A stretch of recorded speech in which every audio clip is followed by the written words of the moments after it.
நம்ம இன்றைக்கி ரொம்ப டேஸ்ட்டான ஒரு ரெசிபி கச்சோரி எப்படி செய்கிறதுன்னு பார்க்கலாம். இதுக்காக நம்ம பாசிப்பருப்பு ஊற வச்சுருக்கோம். அதை வந்துட்டு மிக்சியில் போட்டு நல்லா கொரப்பாக அரைச்சி வச்சுருங்க. கோதுமை மாவு கூட உப்பு சேர்த்து சப்பாத்தி மாவு பதத்துக்கு பிசைஞ்சு வச்சுருங்க. அடுத்து ஒரு கடாயில் எண்ணெய் காய விட்டு அதில் 1 கப் கடலை மாவு சேர்த்து நல்லா ரோஸ்ட் பண்ணிக்கோங்க. தீஞ்சிராமல் பார்த்துக்கோங்க. மிக்ஸ் பண்ணி கொடுத்துட்டே இருக்கணும் கட்டி இல்லாமல். இது நல்லா இந்த மாதிரி ரோஸ்ட் ஆகி வரும்போது இதில் வந்து நம்ம இப்போ மசாலாலாம் சேர்க்க போகிறோம். என்னென்ன மசால்னு பார்த்துடலாம். கரம் மசால், ஜீரகத்தூள், சோம்பு, மஞ்சள் தூள், மிளகாய்த்தூள், மல்லித்தூள், கஸ்தூரி மேத்தி, மிளகாய்த்தூள். இது எல்லாத்தையுமே அந்த கடலை மாவு கூட நம்ம சேர்த்து எல்லாத்தையும் மிக்ஸ் பண்ணி கொடுத்துடலாம்.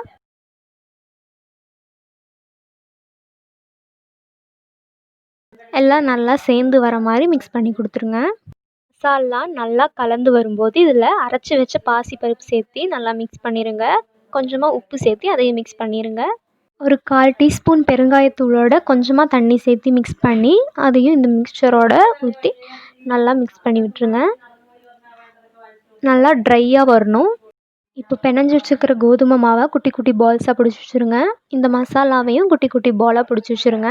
அந்த கோதுமை மாவில் ஒரு உருண்டை எடுத்து நல்லா வந்து தின்னாக வந்து கையாலேயே வந்து நம்ம ப்ரெஸ் பண்ணி கொடுத்துக்கலாம். அதில் உள்ள ஒரு மசாலா ஒரு பால் வச்சு நல்லா எல்லா சைடுமே வந்து சீல் ஆகிற மாதிரி ப்ரெஸ் பண்ணி கொடுத்துருங்க. அதிகமாக மாவு இருந்துச்சுன்னா அதை எடுத்து நல்லா வந்து உருண்டையாக தேய்ச்சிக்கோங்க.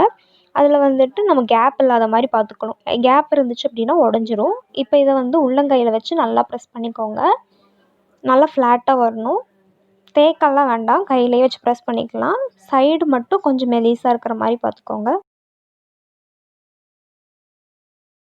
இதே மாதிரியே நம்ம எல்லாத்தையும் செஞ்சு எடுத்து வச்சிடலாம்.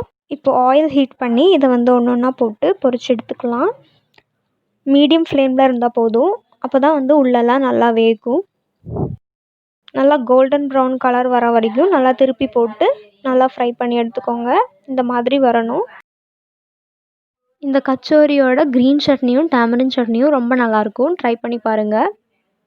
இந்த சேனல் உங்களுக்கு பிடிச்சிருந்ததுன்னா ஷேர் பண்ணுங்கள், சப்ஸ்கிரைப் பண்ணுங்கள்.